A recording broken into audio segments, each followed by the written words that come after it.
Bismillahirrahmanirrahim. Wahaikum tahiyatan islamiyah, tahiyatan ahli jannah. Assalamualaikum warahmatullahi wabarakatuh.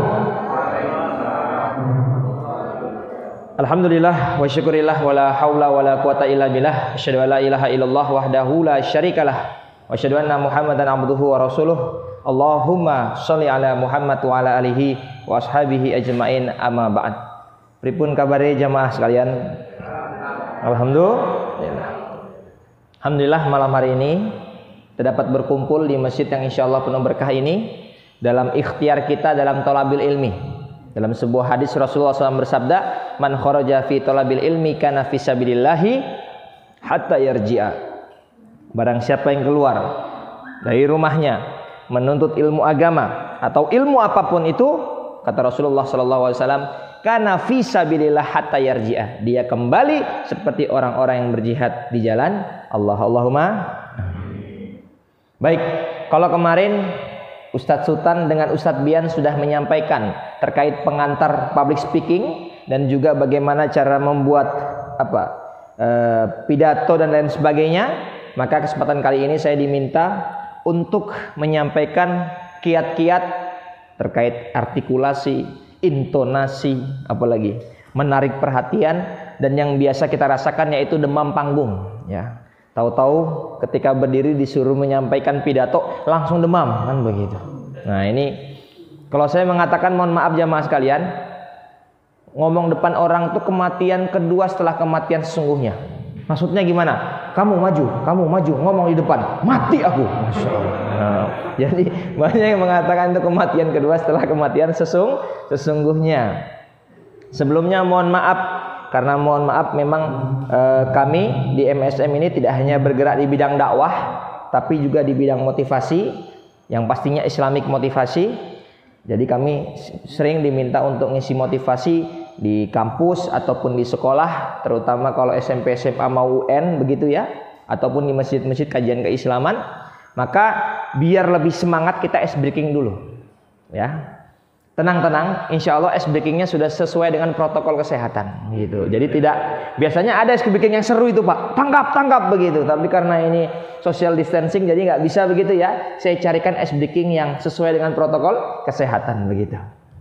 Oke, silahkan disebutkan ini warnanya apa? 1, 2, 3. Ini teman-teman ya, ini warnanya apa? Hitam ya. Oh, soalnya ini putih ya. Hitam gitu loh ya, pokoknya begitu. Lanjut. Nah, ini putih ya. Ini merah. Oke. Sekarang baca warnanya, jangan baca tulisannya. Jelas ya? Nah, contoh. Ini berarti membacanya biru. Yang dibaca bukan warnanya, tapi yang dibaca bukan tulisannya, tapi warnanya. Mohon maaf nih kalau nggak fokus nggak bisa. Oke ya, kita tes sekali lagi. Siap ya? Saya cepat. Nanti tolong teman-teman juga menjawabnya dengan cepat, dengan suara yang lantang begitu. Salah nggak apa-apa ya. Malah kalau salah agak-agak lucu gimana begitu ya.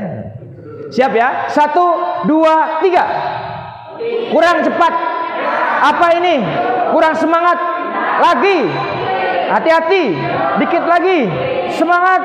Terus. Hati-hati. Oke. Dikit lagi. Oke, luar biasa ya. Ada yang salah nggak tadi? Mohon maaf kalau ada yang salah. Mohon maaf kalah sama anak TK. Anak TK dites nggak ada yang salah, bener semua. Karena mereka belum bisa membaca, jadi nggak terpengaruh sama tulisan itu. Nah, ini karena mohon maaf sudah bukan TK-TK lagi ya, veteran TK begitu ya. Jadi kalau ada yang salah masih dimaklumi. Mohon maaf, tikus apa yang kakinya 2? Mungkin yang pernah nonton kartun apa? Betul, Mickey Mouse ya. Jadi tikus yang kakinya 2 adalah Mickey Mouse. Bebek apa yang kakinya 2? Donald bebek. Mohon maaf, semua bebek kakinya 2. Nah, semua bebek kakinya 2. Ini kok malah bapak-bapaknya bilang Donald bebek, ini gimana ini ya? Nah, mikir ya. Kata Cak Lontong, mikir ya. Oke, itu saja. Nanti kita malah menghabiskan waktu di ice breaking. Tak kenal maka ta'aruf. Perkenalkan, nama saya Mahfud Khairul Amin. Ya, asalnya saya dari Bontang, Kalimantan Timur. Mohon maaf calon ibu kota, begitu ya. Nah, kalau ini mana ini? Sleman atau Sleman ya? Kok Sleman Gamping, mohon maaf, deso ya. Bontang calon ibu kota ya. Jadi mohon maaf. Udah pasti dong, udah ada pembangunannya begitu ya. Walaupun entah kapan pindahnya begitu ya. Nah, saya lahir tanggal 26 Agustus 1993. Jadi sekarang umur saya sekitar 20 tahun ya. 7 tahun yang lalu ya. Kok nggak terima sekali ustadznya masih muda ini ya. Saya tinggal di asrama mahasiswa Unires UMY karena di sana saya sebagai pengasuh.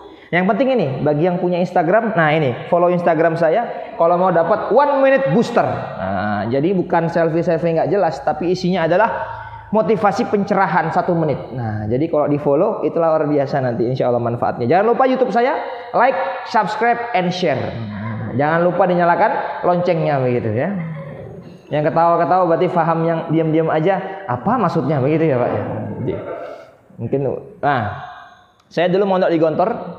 Ya, jadi mohon maaf, beberapa hari yang lalu pondok kami berduka karena kiai kami, Kiai Imam Zarkashi, Syukri Zarkashi meninggal dunia.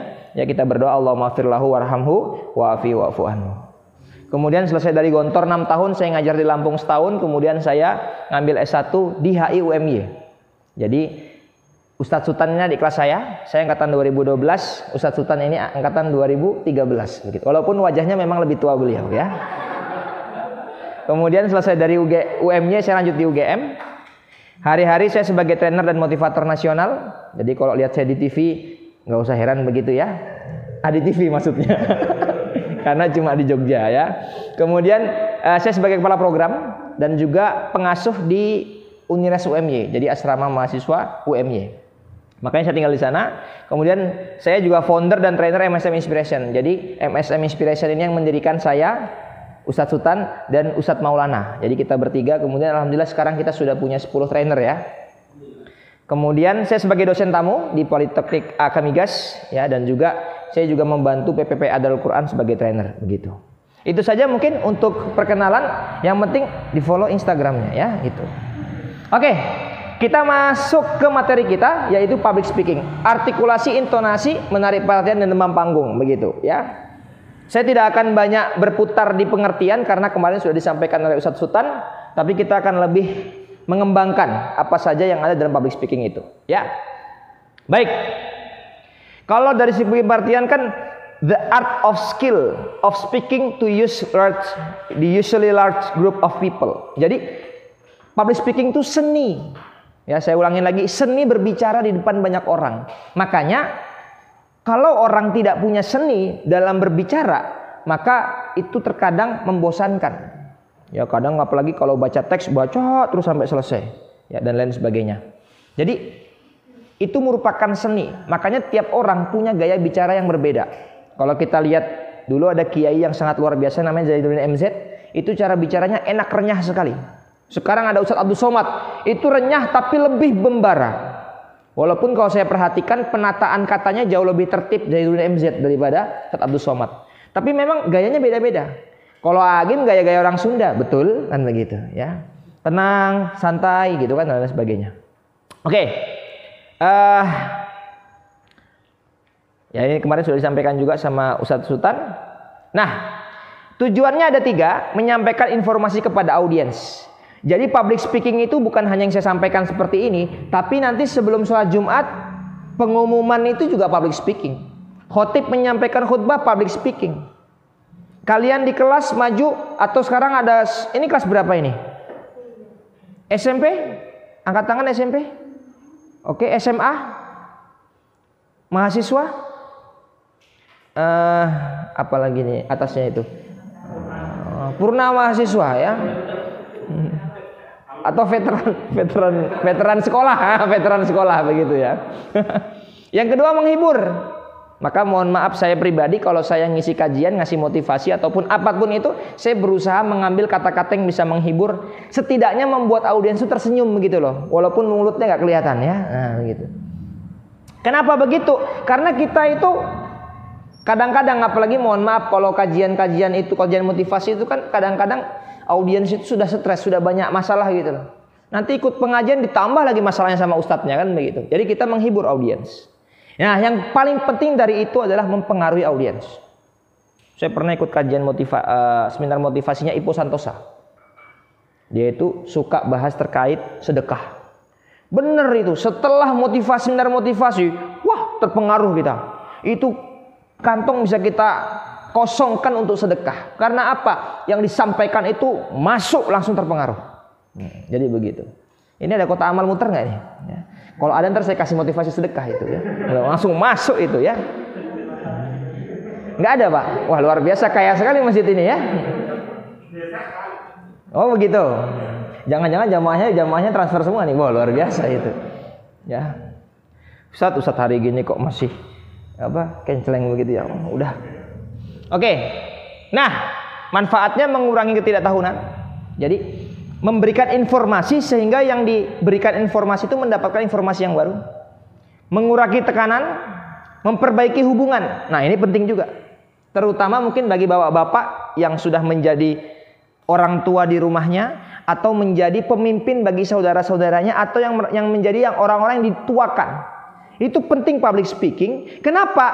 Biasanya ya kalau kita kalau kita nikah itu kan ada yang namanya saksi. Ya enggak? Biasanya saksi nikah itu adalah orang yang dituakan. Apa maksud saksi itu? Maksudnya, kalau ada persoalan dalam rumah tangga ini, maka saksi itu menjadi pihak ketiga atau perantara jikalau ada persoalan rumah tangga. Maka butuh public speaking, bisa berbicara atau communication skill untuk bisa menyelesaikan permasalahan itu. Nah, ini penting bagi kita untuk mengetahui hal itu. Ya, memahami permasalahan dan juga menyelesaikan masalah. Menyelesaikan masalah tanpa masalah. Tapi bukan pengadaian ya. Tapi menyelesaikan masalah tanpa masalah. Itulah public speaking. Jadi saya tidak iklan apa-apa begitu. Lanjut. Nah, tujuannya apa? Dakwah. Tadi ya. Tujuan public speaking adalah dakwah. Speak to change the world. Oke, saya akan memberikan sedikit saja sebagai pengantar. Kenapa penting kita bahas public speaking? Karena ngomong public speaking itu bisa merubah dunia. Kalau kemarin Ustaz Sultan mungkin sudah menyampaikan Bung Karno ya. Ada lagi Salahuddin Al-Ayyubi begitu ya, yang membakar semua kapal, betul ya Ustaz Sultan ya. Nah, itu. Kebetulan memang ketika kita bikin slide, kita bikin tim ya, kita buat slide rame-rame. Jadi kami saling tahu apa saja materi-materi sehingga yang kami sampaikan hari ini tidak sama seperti yang kemarin begitu. Oke, saksikan video berikut ini. Today I say, as long as this gate is closed, as long as this scar of a wall is permitted to stand, it is not the German question alone that remains open, but the question of freedom for all mankind. In the 1950s, Khrushchev predicted we will bury you. But in the West today, we see a free world that has achieved a level of prosperity and well-being unprecedented in all of history. In the communist world, we see failure. There is one sign the Soviets can make that would be unmistakable, that would advance dramatically the cause of freedom and peace.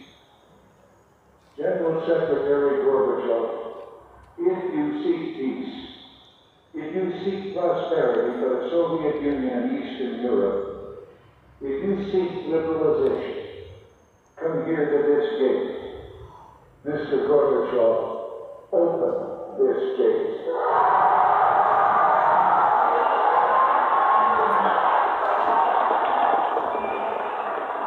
Ya, ada yang tahu itu pidato apa? Bingung ya? Oke, saya terangkan kalau begitu ya. Yang mahasiswa tadi mana yang mahasiswa? Maksudnya apa coba? Nggak tahu Mbak? Ya sudah. Oke, saya kasih tahu deh kalau gitu ya. Nah, yang tadi berbicara namanya adalah Ronald Reagan.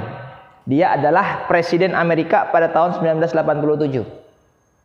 Pertanyaannya, Di depan apa dia berpidato? Jadi kan beliau berpidato nih.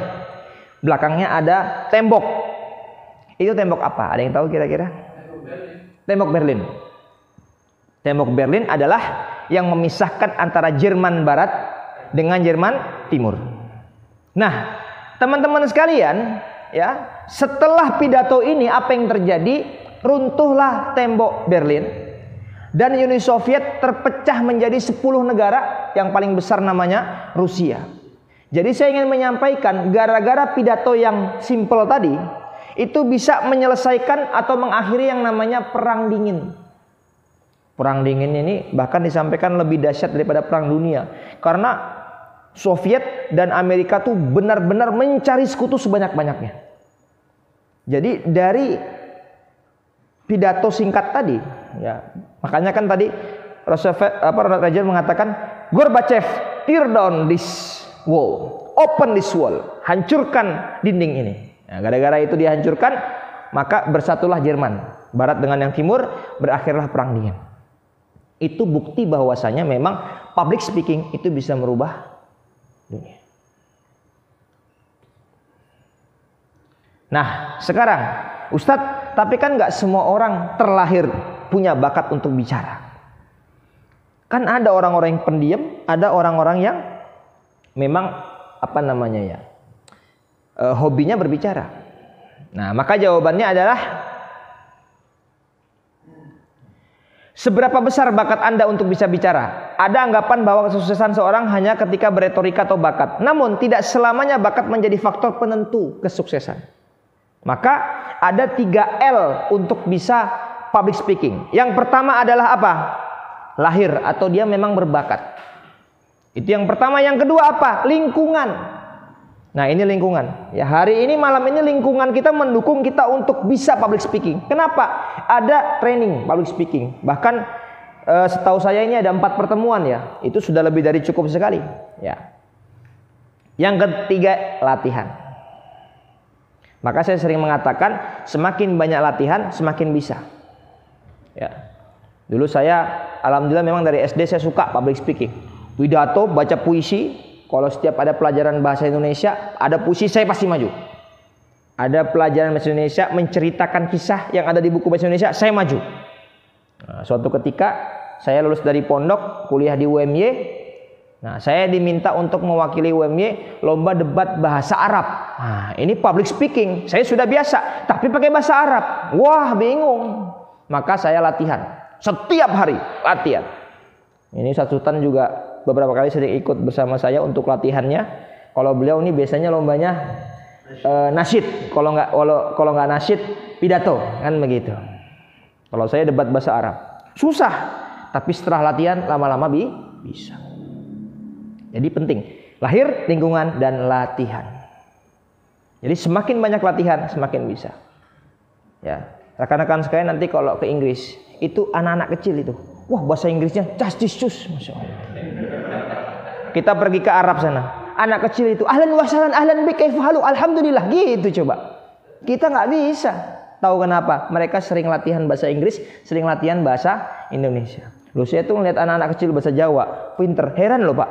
Loh, saya nggak sepinter itu bahasa Jawanya. Mereka lebih pinter daripada saya. Karena apa? Sudah terlatih dari orang tuanya. Jadi tidak ada alasan saya tidak berbakat. No. Ya, kalau kita sering latihan, maka kita akan bisa. Bisa karena terbiasa. Dia bakatnya, bapaknya, mohon maaf, Insinyur Soekarno itu hari ini adalah presiden dengan public speaking terbaik. Ya nggak Pak? Coba setelah Soekarno siapa? Soeharto, Habibie, Gus Dur, SBY, Jokowi. Mohon maaf, kira-kira sama Soekarno bagusan mana public speakingnya? Soekarno. Harusnya kan kalau bapaknya pintar public speaking, anaknya juga pintar dong. Ibu Megawati kan pernah jadi presiden kita. Public speakingnya seperti bapaknya nggak? Enggak. Artinya apa? Padahal bapaknya ahli public speaking, harusnya punya bakat, ya nggak? Tapi mungkin karena kurang latihan dan kurang lingkungan yang baik, sehingga public speakingnya tidak sedahsyat bapaknya. Dan bapak saya, mohon maaf, bapak saya public speakingnya tidak sedahsyat saya. Karena mungkin, waduh, karena mungkin bapak saya tidak terbiasa, saya terbiasa. Saya masih ingat sekali, bapak saya bilang gini. Jadi saya kan lulusan S2, bapak saya juga S2, tapi SMP, SD dan SMP. Bapak saya bilang ini kepada saya, Fut, mohon maaf bapak tuh nggak bisa mewariskan harta kepada kamu. Tapi dengan menyekolahkanmu, bapak itu berharap mewariskan ilmu untukmu. Masya Allah. Jadi luar biasa. Dan mohon maaf ya, kalau dibilang hebat-hebatan siapa? Hebatan bapak saya. Bapak saya bisa mendidik anak-anaknya. Ya kakak saya itu juga public speaker. Ya bahkan sekarang sebagai mentor. Ya saya public speaker juga. Walaupun adik saya itu saya lihat adik saya itu SMP SMA diem aja. Tapi waktu kuliah di UNY sini, mataf, ospek UNY, dia jadi MC di depan ribuan mahasiswa baru UNY. Saya aja nggak percaya. Tapi benar ternyata faktanya seperti itu. Artinya apa? Ya kalau bisa dibilang orang tua saya jauh lebih hebat, bisa mencetak generasi penerus yang luar biasa. Nah, kembali ke sini, artinya apa? Bukan masalah bakat, tapi masalah kemauan, masalah latihan. Maka ini kalau bisa nanti ada program di masjid Kultum. Di dekat kontrakan saya itu ada masjid namanya Masjid Al-Hikmah. Itu ada program Kultum. Semua laki-laki di jadwal Kultum. Ngomong apa? Ngapain aja, pokoknya ngomong. Seminggu 2 kali ibadah Isya. Nggak usah lama-lama 5 menit sampai 10 menit aja. Semua jamaah maju ke depan Kultum. Nggak bisa baca buku, baca teks. Kenapa? Semakin terbiasa semakin bisa. Jadi ketika sholat Jumat, khotibnya tiba-tiba sakit perut atau berhalangan nggak bisa datang. Bingung nyari pengganti khotib. Tapi karena sudah terbiasa bapak-bapak di sini untuk Kultum itu, apa artinya? Mau yang mana tinggal milih, semua jamaah di sini bisa khutbah. Wow, luar biasa. Akhirnya khutbah rame-rame, nggak bisa ya, satu saja. Nah, begitu. Kan hari ini banyak masjid yang krisis khotib, ya nggak? Betul. Akhirnya bingung, aduh gimana gitu, ya kan? Tapi kalau sudah biasa Kultum semua, dia ngedakan Pak, bagus itu Pak. Saya lihat, bagus. Walaupun bapak-bapaknya ketika tahu saya jadi jamaah di situ, karena saya cuma ngontrak setahun dekat masjid itu, Ustadz, serak Ustadz, maju. Saya suruh maju terus aja, ya. Tapi saya lihat bagus itu, ya perkembangannya bagus. Nah, mungkin suatu hari kamu merasa hari itu hari terberatmu, tapi mungkin saja itu adalah penghasilan terbesarmu. Jadi kadang-kadang kita merasa, aduh berat banget ngomong depan orang, aduh gimana ya. Tapi kadang-kadang suatu saat kita akan merasakan, oh ternyata apa yang saya lakukan selama ini tidak sia-sia. Ya, betapa banyak para pengusaha yang dagangan kecil-kecilan aja, tapi gara-gara dia terbiasa untuk berusaha, lama-lama dia punya omset yang luar biasa. Sama seperti itu. Mohon maaf ya, dulu tuh saya memang sukanya pidato depan orang. Ya pidato biasa, ngomong depan kelas biasa. Saya waktu jadi musyrif jadi ketika saya semester 3-4 tuh saya sudah biasa ngomong depan orang. Ketika saya semester atas itu saya ngadain seminar motivasi. Pesertanya anak-anak asrama. Ya. Pertemuan pertama Pak, 100 orang yang datang. Karena menurut mereka itu acara wajib. Padahal hari Minggu malam. Karena program di asrama Senin sampai Sabtu. Hari Minggu nggak ada program. Setelah mereka tahu itu bukan program wajib, pertemuan terakhir Pak, 1 soft Pak. Pertemuan ke-10 itu 1 soft. Itu pun teman-teman saya yang kasihan sama saya. Kasihan tuh Mahfud nggak ada yang dengerin. Tapi efeknya apa Pak? Ya mohon maaf sampai sekarang saya bahkan bisa ngisi di ospek dan lain sebagainya karena ngomong-ngomong tadi itu.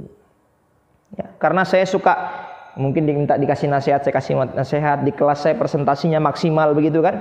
Yang lain presentasi gini aja, ya mungkin saya udah gini-gini dan lain sebagainya. Oh gitu. Saya diminta ngajar sebagai dosen dan lain sebagainya karena itu.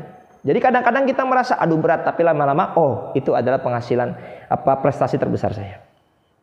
Nah, tapi ada masalah public speaking. Apa? Nervous, cemas. Apa tadi? Demam panggung ya. Enggak demam berdarah, Pak, demam panggung ya. Habis itu tidak punya teknik dan tidak menguasai materi. Maka jujur nih, saya bahkan baru selesai bikin materi. Saya tuh ngajar public speaking berkali-kali, Pak. Materi yang saya buat hari ini tuh sudah saya buat lama. Tapi sampai 10 menit sebelum azan maghrib itu baru selesai, Pak. Saya edit lagi, Pak. Saya baca lagi, Pak. Kenapa? Biar menguasai. Ya, biar menguasai. Beda antara orang menguasai dengan tidak menguasai. Ya, beda sekali. Maka menguasai materi itu mutlak. Makanya kalau kita lihat apalagi Ustaz Abdul Somad itu di luar kepala coba. Saya nggak bisa kayak gitu hafalan beliau. Apalagi Ustaz Adi Hidayat. Ayat ini halaman segini, baris segini, masya Allah. Ya. Jadi, oke. Kita bahas satu persatu. Nervous dan usaha mengalahkan diri sendiri. Nah, gejala-gejala nervous. Assalamualaikum warahmatullahi wabarakatuh. Itu sambil salam, selesai kultum, selesai langsung blok gitu, Pak. Waktu saya di pondok ada namanya ujian amaliyatul tadris. Jadi di Gontor itu kan sistemnya KMI, Kuliyatul Mualliminal Islamiyah, bukan SMP, bukan SMA, bukan MTS, bukan MI, bukan apa yang MA, Madrasah Aliyah, bukan, Pak. Jadi kita punya kurikulum sendiri. Bahkan Gontor itu kurikulumnya baru disetujui oleh pemerintah itu tahun 2000 ke atas. Jadi dulu anak Gontor kalau lulus dari Gontor mau masuk negeri harus ngambil paket C karena ijazahnya nggak diterima. Tapi karena mohon maaf perkembangan pondok yang luar biasa, alumni-alumninya diakui di berbagai macam aspek gitu ya. Mohon maaf ketua Muhammadiyah dulu Prof Din Samsudin alumni Gontor. Ketua NU sebelum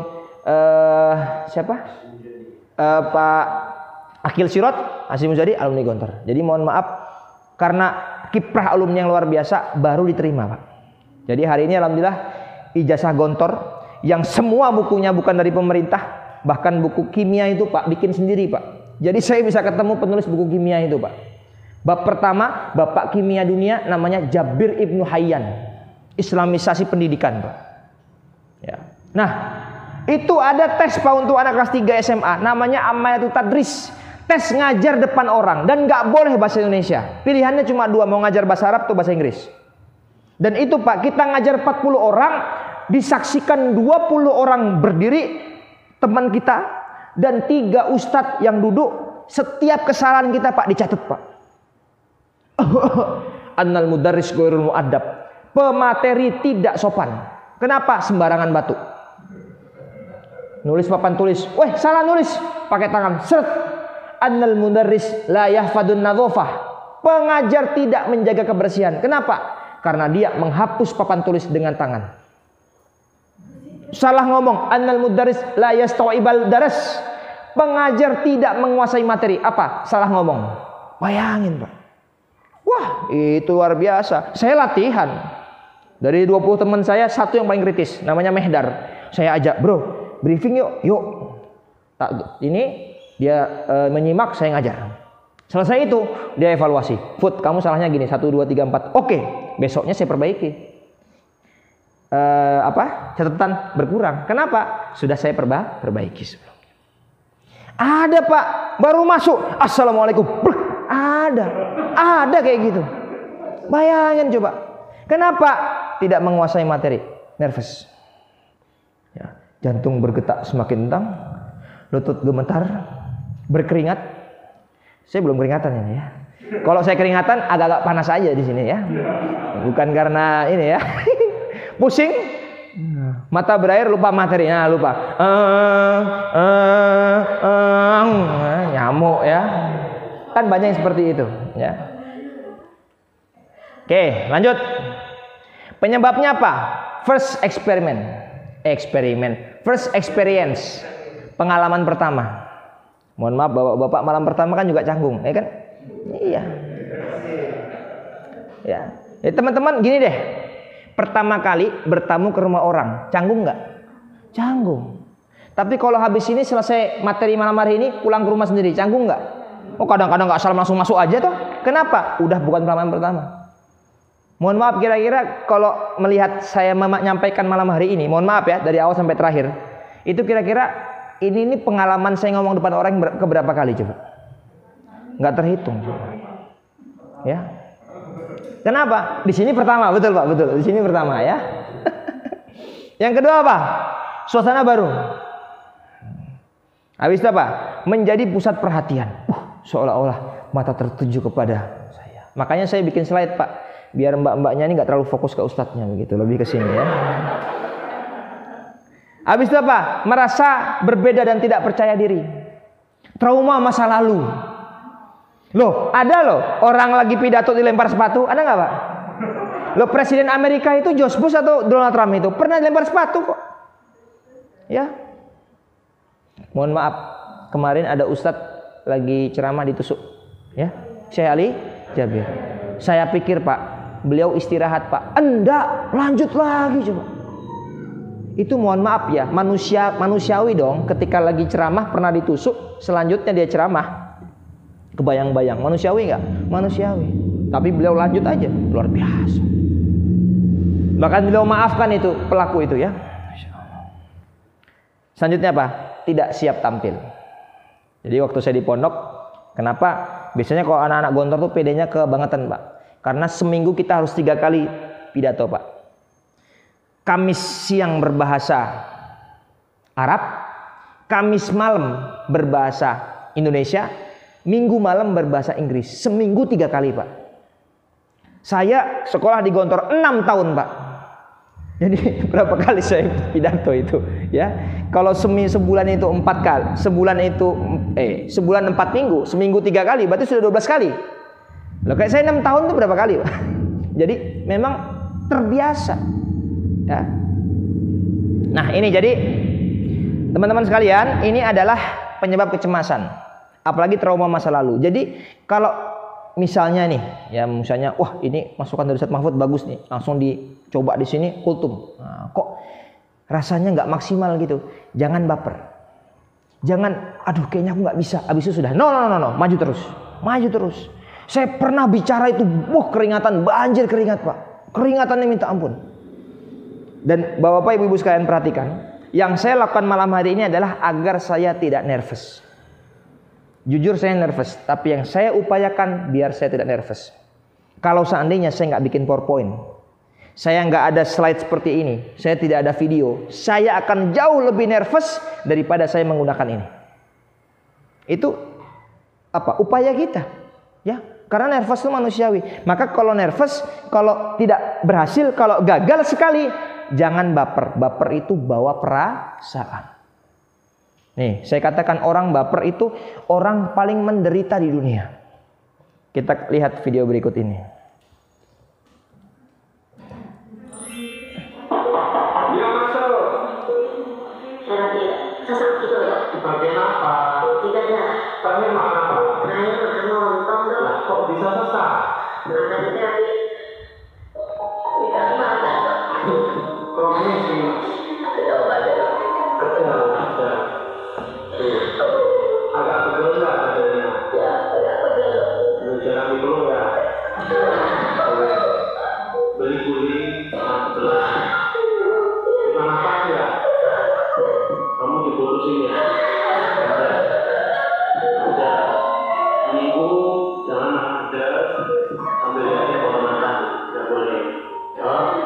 Tenggorokan sakit nggak? Apa lagi? Udah diam. Makan juga sudah bahagia kok.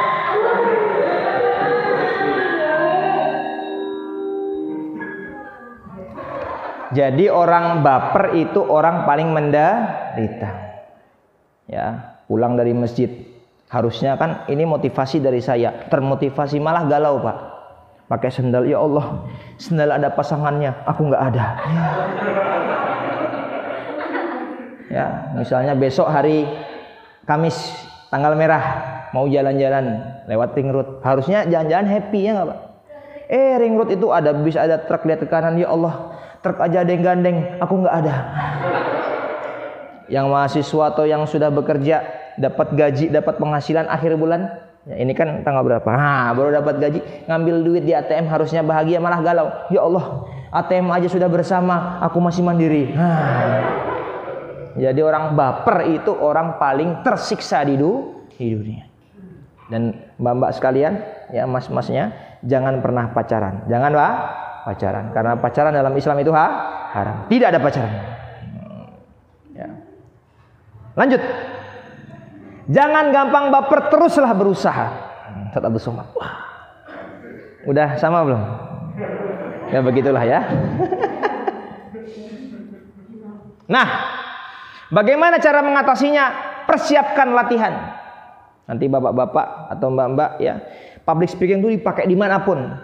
Kenapa dipakai dimanapun? Karena kita itu manusia. Manusia itu, mohon maaf ya, dalam bahasa Arab manusia itu artinya adalah hayawanun natik. Betul ya Ustaz Sultan ya? Al-insanu hayawanun natik, manusia itu hewan yang dapat berbicara. Walaupun nanti di akhir zaman sebelum kiamat akan ada hewan melata yang bisa berbicara. Tapi bukan itu maksudnya. Tapi manusia itu hewan natik. Artinya apa? Kita itu ngomong. Makanya butuh ilmu public speaking. Ustadz, saya kan hanya ibu rumah tangga. Butuh. Gimana nasihatin anak kita biar masuk? Penting. Ustadz, saya kan cuma sekedar masih pelajar SMP SMA. Loh, kamu presentasi menyampaikan apa yang kamu sampaikan, kamu dapat ilmu dari sekolah itu gimana? Setiap orang yang berbicara dia butuh ilmu public speaking. Kenapa? Agar bicaranya maksimal. Ya. Habis itu apa? Mencari pengalaman. Nih pengalaman, trainingnya sudah ada. Pengalaman apa lagi? Nah, jadi mohon maaf mungkin usulan saya, takmir tolong difasilitasi jamaah laki-laki untuk bisa berbagi. Ya, kami di asrama wajib setiap anak setelah subuh, setelah maghrib, setelah isya di asrama UMY wajib kultum. Subuh bahasa Indonesia, maghrib isya bahasa Inggris. Ngomongin apa? Everything. Ujung-ujungnya yang kedokteran ngomongin kedokteran, yang teknik ngomongin teknik. Walaupun audiensnya ada yang nggak paham apa maksud, nggak apa-apa. Biar apa? Biar terbiasa. Melakukan kegiatan fisik, ya. Nah, menganggap demam panggung adalah hal yang wajar. Saya katakan demam panggung hal yang wajar. Ya, benar hal yang wajar. Saya pernah ketika itu saya belum lulus S2, saya masih kuliah S2 di UGM. Kakak saya itu S2-nya bareng sama saya. Dia minta saya, jadi waktu saya S2 di UGM, angkatan paling muda itu saya, Pak. Karena saya lulus Agustus, saya lulus Februari, Agustus sudah mulai kuliah di UGM. Paling muda saya. Kakak saya itu di kelasnya itu tua-tua semua, Pak. Wah, itu saya nervous banget. Karena saya diminta ngisi materi dan itu isinya orang-orang yang sudah umurnya sudah di atas saya, ilmunya di atas saya. Ya. Gimana caranya? Ya sudah, nervous itu hal yang biasa. Dan ternyata setelah saya COVID-19 ini kan ngomong depan orang, kadang-kadang ngomong depan laptop, Pak ya. Itu jauh lebih nervous daripada ngomong depan orang seperti ini. Maka saya senang sekali malam hari ini. Ada inputnya, bukan input, ada apa? Tindak lanjutnya, feedbacknya. Ya, saya ngelucu dikit ketawa, senang saya itu, Pak. Senang sekali. Tapi saya ngelucu diem semua, sinis gitu ya. Wah, saya pulang ini nggak tahu ya, jadi pulang atau enggak ini ya. Nah ini ya, cara mengatasinya latihan. Biasain aja, terbiasa nanti. Nah, minder, nervous, demam panggung itu adalah hal yang biasa. Nah, kemudian bagaimana untuk menumbuhkan rasa percaya diri? Yang pertama, lepaskan rasa sesal. Ya. Jadi ketika mungkin misalnya bapak-bapak kultum kemarin tuh kok nggak maksimal, maka ketika kultum selanjutnya tinggalkan semua traumatik itu sebelumnya. Udah fokus aja kepada tujuan kita. Ya.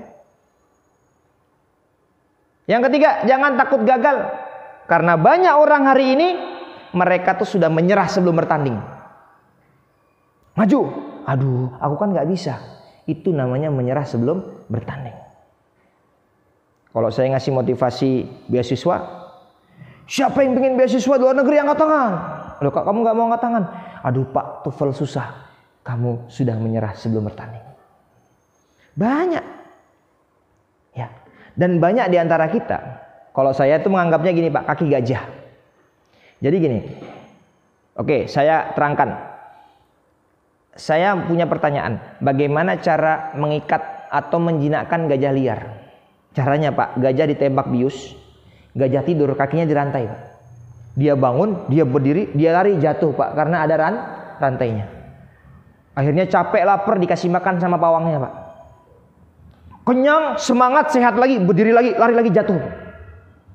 Itu terjadi selama 7 hari seminggu Pak. Di hari ke-8 ketika gajahnya tidur Pak, rantainya dilepas.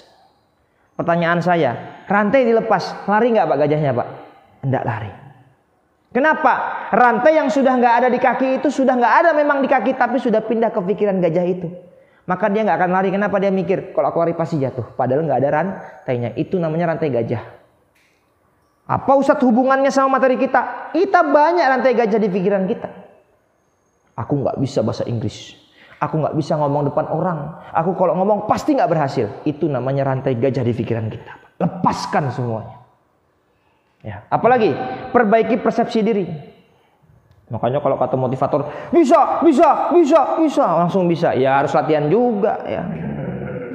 Makanya saya katakan ini masih motivasi doang.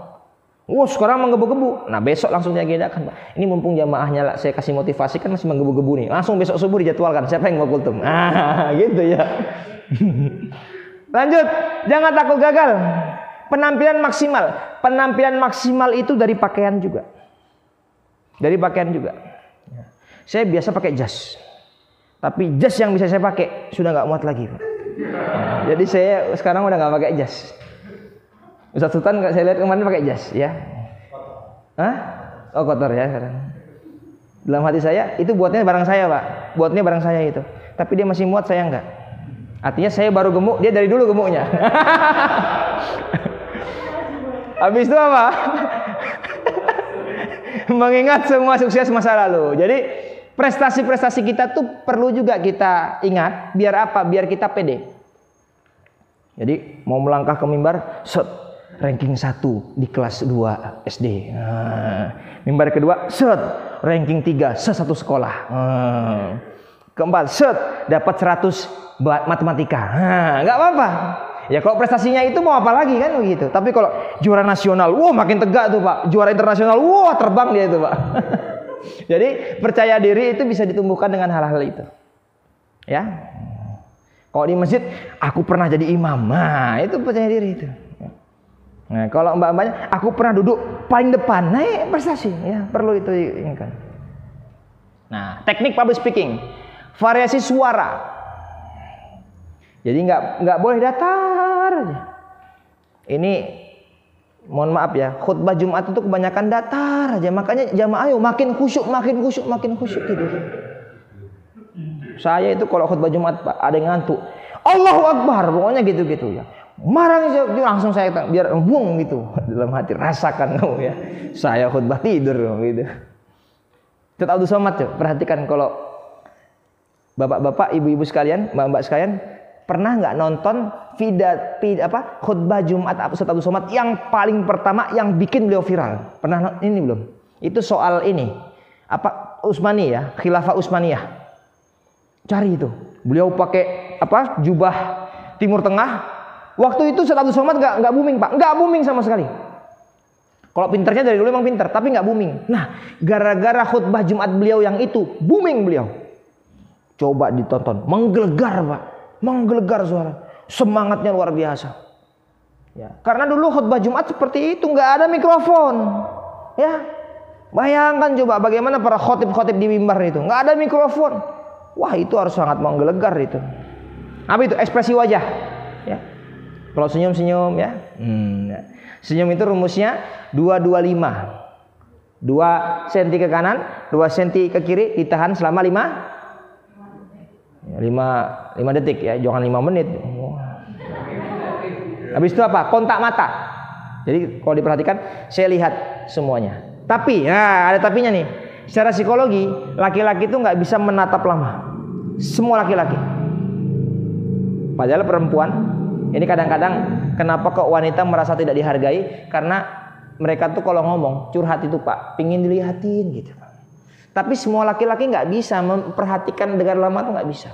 Apalagi harus menatap matanya yang tajam itu nggak bisa. Terus gimana solusinya? Lihat dahi. Jadi yang tadi saya lihat itu bukan matanya. Oh, kalau saya lihat mata-mata bapak-bapak, ibu-ibu sekalian, wah saya minder pasti. Ya, tapi yang saya lihat dahi.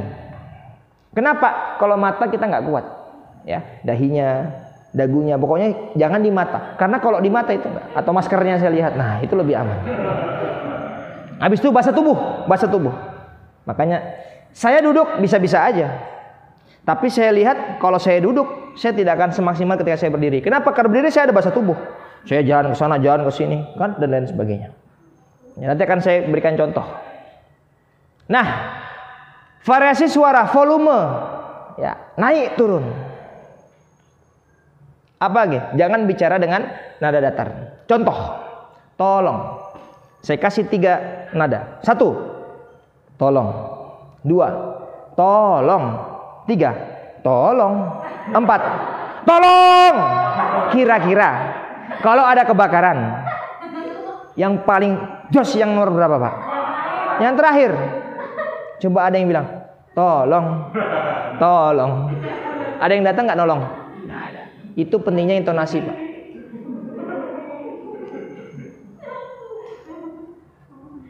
Selanjutnya, penekanan. Perhatikan. Pisang dimakan monyet. 1. Pisang dimakan monyet. 2. Pisang dimakan monyet. 3. Pisang dimakan monyet. Kira-kira yang menyinggung yang nomor berapa? Padahal sama. Jelas ya? Jadi intonasinya berbeda, yang ditangkap berbeda.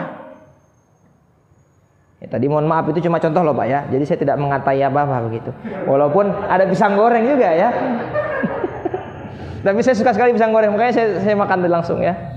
Jadi begitu. Itu namanya intonasi suara, variasi suara. Nah, kita saksikan khutbah dari Ustadz Bahtiar Nasir. Khutbah Jumat ini.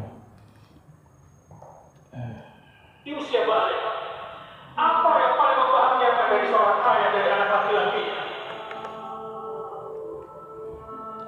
Ayah itu senang sekali kalau anak laki-lakinya sudah bisa bekerja bersama ayahnya, menjadi teman bersama ayahnya, karena demikian para ayah.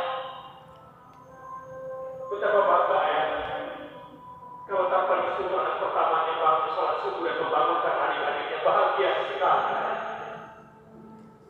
Betapa bangganya ayah ketika anaknya tanpa dipaksa membaca Quran usai maghrib dan usai subuh, sebelum dia pergi ke sekolah menuntut ilmu membaca bukunya Allah, kitab Allah. Betapa bahagianya seorang ayah jika anak laki-lakinya membangunkan ayahnya di pertengahan malam. Ayah, bangun, aku ingin sholat tahajud dan ayah menjadi imam. Betapa bahagianya ayah ketika punya anak dan anaknya ingin pastikan hidupnya di jalan Allah Subhanahu wa Ta'ala, karena anak ini akan menanti di pintu surga ayahnya untuk mengajak ayahnya ke surga. Betapa bangganya ayah jika ayah punya anak yang menasihati untuk meninggalkan salat dan membaca Al-Quran.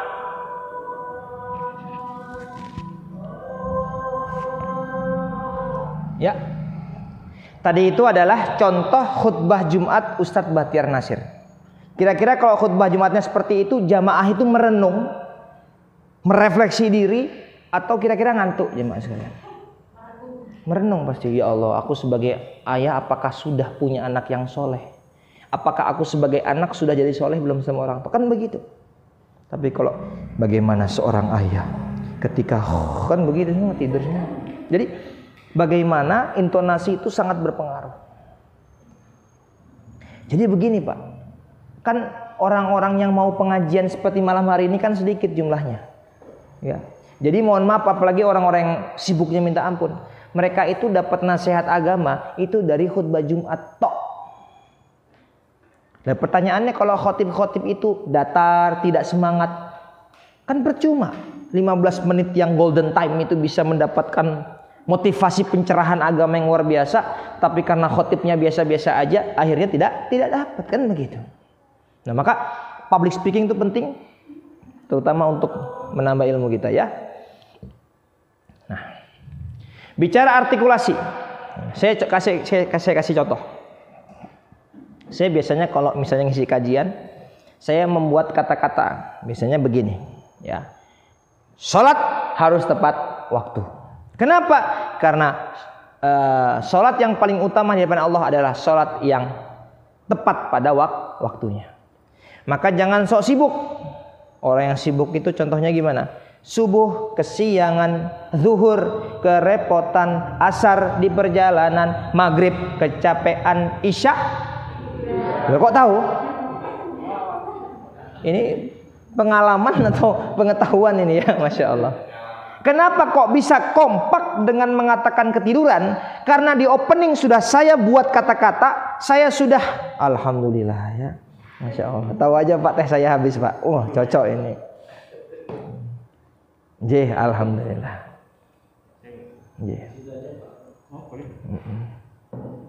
Nah, Ya. Ada yang mau dapat teh double? Jadi pemateri dulu kayak saya ya. Nah, oke, kembali ke sini ya, jangan ke teh lagi. Kita ke sini lagi ya. Kenapa kok bisa jawab dengan Isa ketiduran? Karena sudah saya dorong, saya bawakan dengan kata-kata yang belakangnya N. Dan itu kalau nggak mikir nggak bisa, Pak. Jadi yang model-model kayak saya ini langka ini, Pak ya. Nah, begitu. Subuh kesiangan, duhur kerepotan, asar di perjalanan, maghrib kecapean, isya ketiduran. Itu namanya bagaimana kita memilihkan kata-kata yang baik. Ayo kita menjadi orang-orang yang ahli syukur, agar kita tidak menjadi orang-orang yang kufur. Biar hidup kita selalu makmur dan kita selamat di alam kubur. Nah begitu. Itu saya belum mikir, Pak, tadi baru asal-asal bikin aja. Tapi bagaimana cara kita bisa memilih kata? Jangan menjadi orang yang ahli maksiat, tapi jadilah orang-orang yang mendirikan sholat, agar kita di hari kiamat tidak terlanat dan akhirnya kita masuk liang lahat. Nah begitu. Jadi kemudian apa? Ada yang ditekan, ada yang direndahkan. Nah selanjutnya apa? Menunjukkan antusias. Lah kita yang ngomong, ya kita harus bersyukur kepada Allah ya. Yo semangat, sholatnya semangat begitu. Yang ngomong aja nggak antusias, apalagi yang dengerin. Kan banyak orang ngomong, ini orang ngomong apa sih? Banyak nggak kayak seperti itu, Pak? Kenapa? Nggak ada antusiasnya dia. Nah, kalau memang ada yang mau ditekan, dilambatkan boleh. Ingat, ya, bukan. Jadi kalau kayak saya ngomongnya gini, bukan bagaimana cara hidup mulia, tapi bagaimana mati dalam keadaan mulia. Jadi banyak orang berusaha agar hidupnya mulia, tapi mereka lupa bagaimana mati dalam keadaan mulia. Nah, jadi ada yang dilambatkan karena dia ingin menekankan, dia ingin memastikan semua audiens mendengar dengan jelas apa yang dia sampaikan. Dan kasih jeda. Ini pentingnya jeda, Pak. Pak Purwodadi, Boyolali, Bojonegoro, kotane sampun saya. Sekarang saya ganti, Pak, posisi berhentinya. Pak Purwo, Dadi Boyo, Lali Bojo, Negoro, sampun saya. Sama nggak, Pak? Beda artinya. Padahal kata-katanya sama. Saya mohon maaf ini saya tulis karena saya susah ngapalinnya, Pak ya. Karena saya kan orang Bontang, walaupun orang tua saya Jawa. Jadi ini sama, cuman penekanannya berbeda, artinya beda. Ekspresi wajah. Nah, ekspresi wajah. Semangat ya semangat. Semangat tangannya gini. Ya. Semangat kok diamnya. Kita harus semangat. Ngadepnya ke bawah, ya. Itu kan madesu. Nah, cenderung menggeleng-gelengkan kepala, biasakan senyum. Nah, saya diajari adik saya, Pak, karena saya kan jarang jadi MC. Pernah sih, tapi adik saya itu lebih expert di bidang Master of Ceremony. Adik saya bilang apa? Mas, dalam dunia MC ada namanya smile voice, ada smile face. Wajah yang tersenyum dan suara yang tersenyum. Contoh. Selamat datang kami ucapkan kepada seluruh jamaah Masjid An-Nur. Jadi nggak lihat saya, tapi bisa dibayangkan nggak ketika saya berbicara wajah saya tersenyum, ya? Padahal saya nggak senyum di belakang situ. Itu namanya smile voice. Jadi makanya biasanya penyiar radio atau MC kebanyakan. Kalau penyiar radio nggak, karena kan dia harus cepat. MC itu biasanya dia smile voice.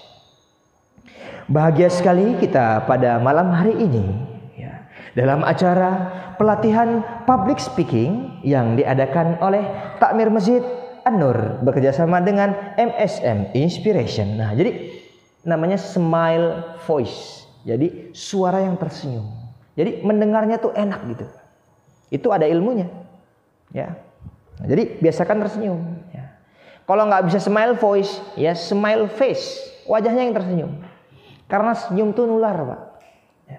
Coba saya ketemu orang, monggo gitu. Nyetrum dah, nyetrum. Beberapa kan bapak-bapak tadi ada yang saya ketemu saya juga belum kenal, bapaknya juga belum kenal. Monggo, Pak, monggo. Padahal kadang-kadang pakai masker kita. Tapi karena mungkin nunduk itu kan smile. Jadi nyetrum, kan begitu.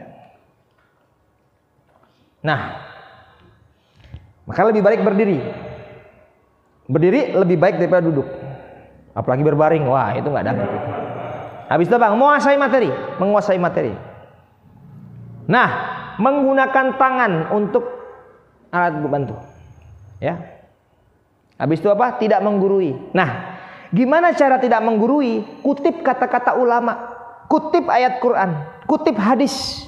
Kenapa? Kadang-kadang kalau kita, mohon maaf, menyampaikan langsung dari kita, itu seolah-olah menggurui. Apalagi mohon maaf, kalau saya ngisi kajian, mayoritas jamaah tuh umurnya di atas saya.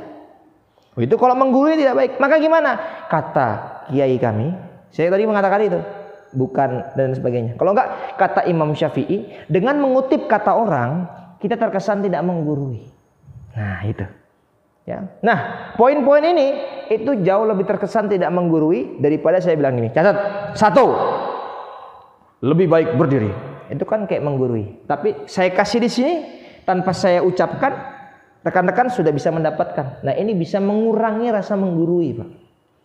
Karena mohon maaf, kalau dia orangnya, mohon maaf ya, ciri-ciri kesombongan kan kata Rasulullah 2. Yang pertama, susah diberikan nasihat atau tidak mau menerima kebenaran. Yang kedua, mengucilkan orang lain. Jadi kalau orang agak sombong dikit, itu kalau mendapatkan kata-kata yang kesannya menggurui, nggak akan dia terima, Pak. Hah, apaan itu Ustaz Mahfud? Baru 27 tahun sudah gayanya minta ampun, kan begitu. Iya. Maka biar tidak menggurui, kutip, Pak. Bahkan mungkin ada banyak ustadz yang sebenarnya itu dari dia, tapi dulu kata guru saya itu begini. Dulu kata kiai saya itu begini. Kenapa? Agar terkesan tidak menggurui. Agar kesannya itu kita sama-sama belajar gitu, Pak. Nah, ini. Ya. Ini bahasa tubuh. Nah, kemudian apa? Kreatif. Kreatif itu seperti ini. Jadi semua orang naik eskalator, nggak ada yang mau naik tangga. Semuanya naik eskalator, nggak ada yang mau naik tangga. Oke. Pertanyaan saya, gimana caranya biar semua orang tuh mau naik tangga? Ada yang punya usul? Bebas apapun itu.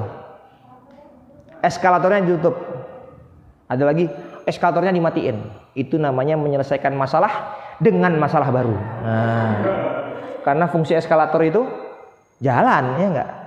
Perhatikan yang dilakukan orang-orang ini, eskalator masih jalan, tapi semuanya pindah ke tangga, Pak. Gimana caranya? Kita saksikan bersama-sama sambil saya minum teh dan air putih. Jadi sebenarnya fungsi video itu, Pak, biar saya bisa minum-minum gitu. Coba nggak ada videonya, wah sampai jam 9, wah gitu. Itu, Pak. Jadi sangat membantu kan?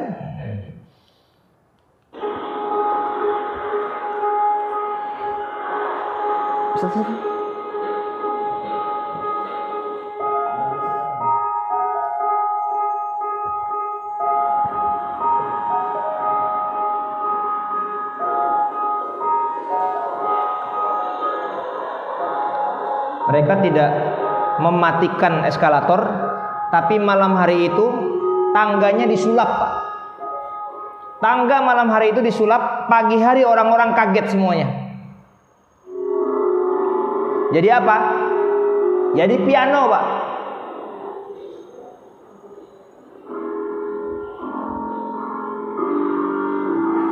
Eskalator masih menyala.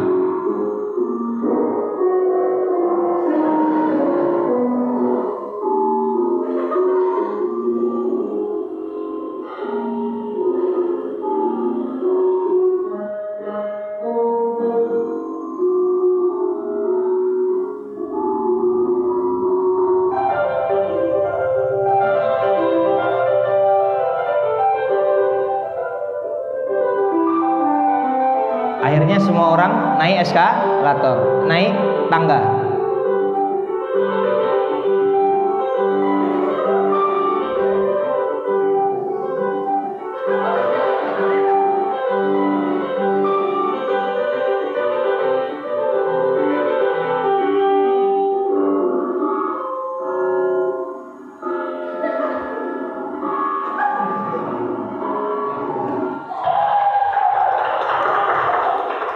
Ya, itu yang namanya kreatif.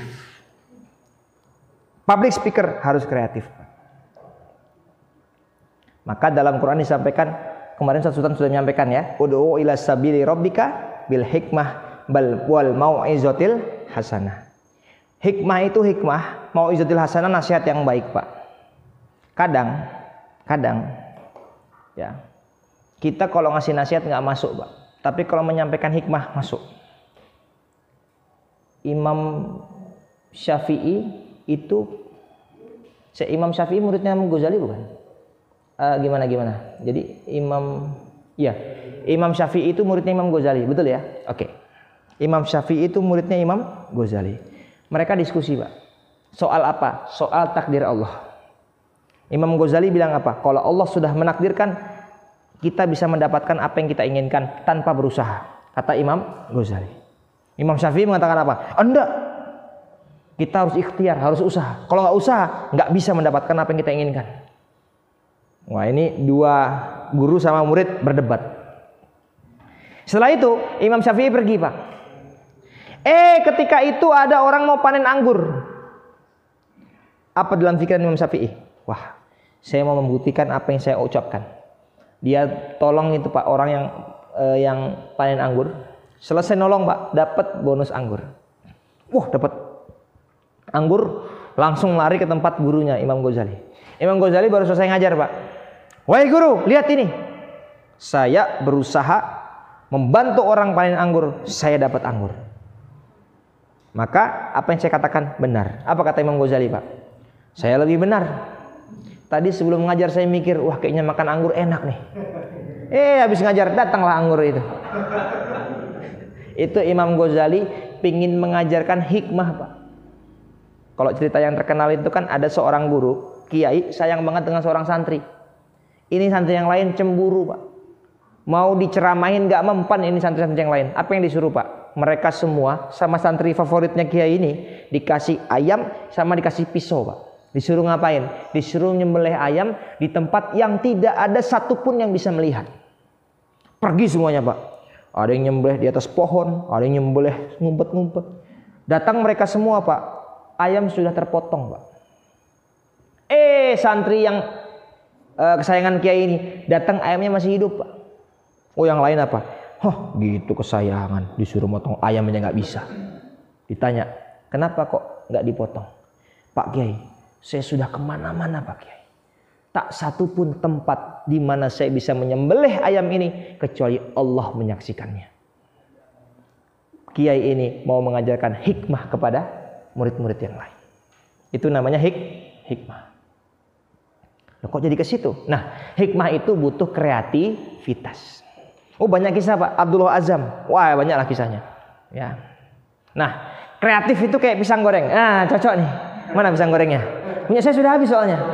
Sudah habis juga. Ya sudah kalau gitu. Kesini aja kalau gitu ya. Nah, pisang goreng dijual pinggir jalan, kena debu, kena asap. Kemudian apa? Harganya paling mahal 2.000.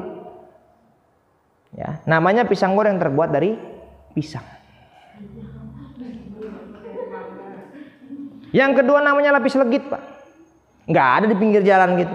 Di dalam toko ada covernya, ada bungkusnya. Tokonya bersih, ada AC-nya. Nggak kena debu, nggak kena asap, Pak. Terbuat dari pisang, namanya lapis legit. Harganya sampai 500.000, Pak, yang paling mahal. Tapi terbuat dari pisang. Jadi sama-sama pisang, tapi harganya beda. Kenapa? Karena satunya kreatif, satunya tidak kreatif. Siapa tahu kan pertemuan selanjutnya ya Ustadz Sultan ya, lapis legit. Itu kreatif Ustadz menyampaikan, ya enggak? Coba saya bilang, lapis legit kayaknya lebih enak, kan enggak kreatif, Pak. Enggak kebetulan aja, Pak, ya, jangan khawatir ya.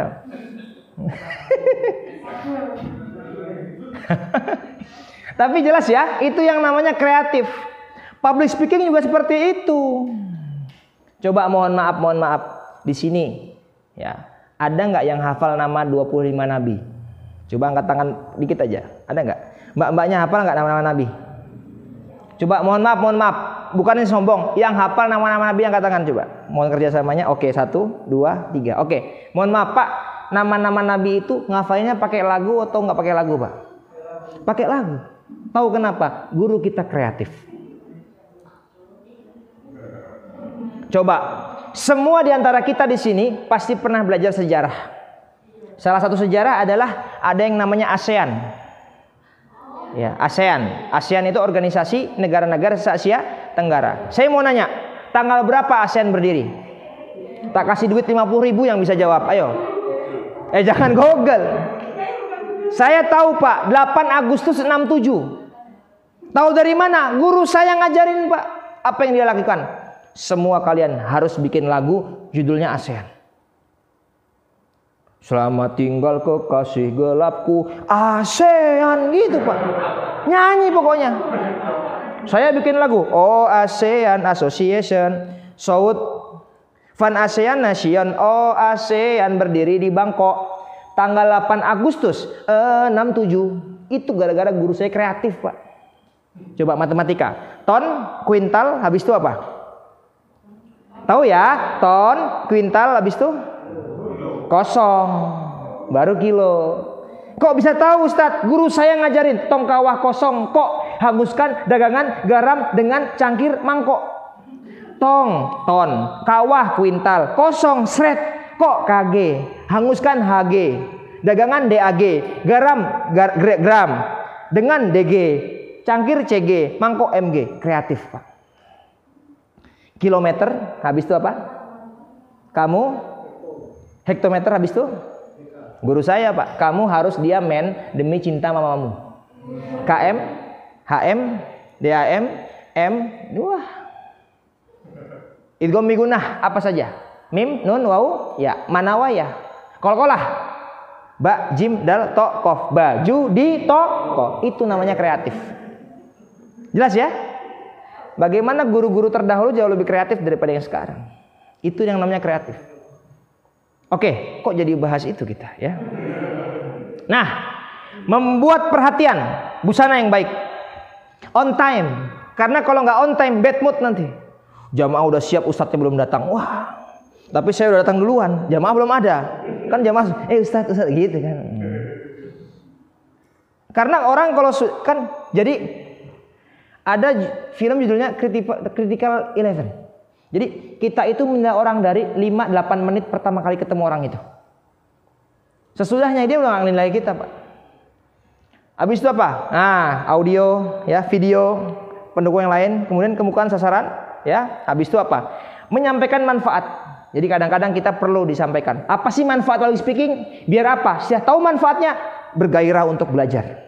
Itu makanya biasanya kalau dosen ngajar, apa sih ini? Manfaatnya apa sih? Pentingnya apa sih? Baru dibahas. Biar apa? Biar terangsang untuk belajar. Udah 1 jam, hampir 1 jam lebih saya ngomong ya.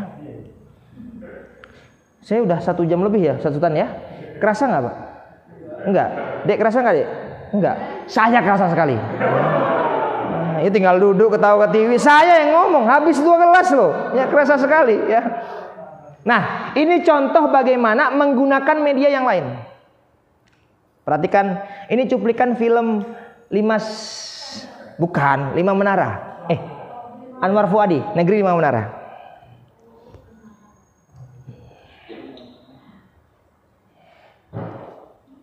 Mas Al-Akhir. Al-Akhir. Sini deh.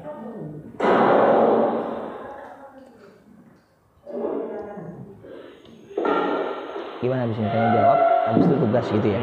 Habis itu besok hasil itu 2 hari ini beres. Iya.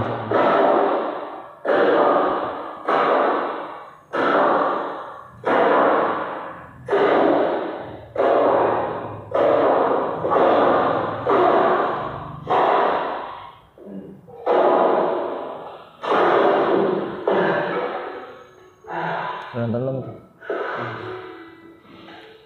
Ngambil dari SCTV. YouTube adanya itu. Sudah dapat dari mana? Dari ini sudah. Ingat, bukan yang paling tajam, tapi yang paling bersungguh-sungguh.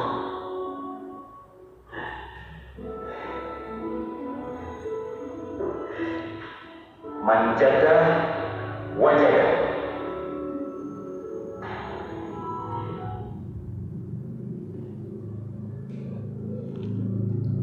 Jadi waktu saya di Gontor Pak, anak Gontor pasti ada pelajaran tafsir, ada hadis, ada mahfudot.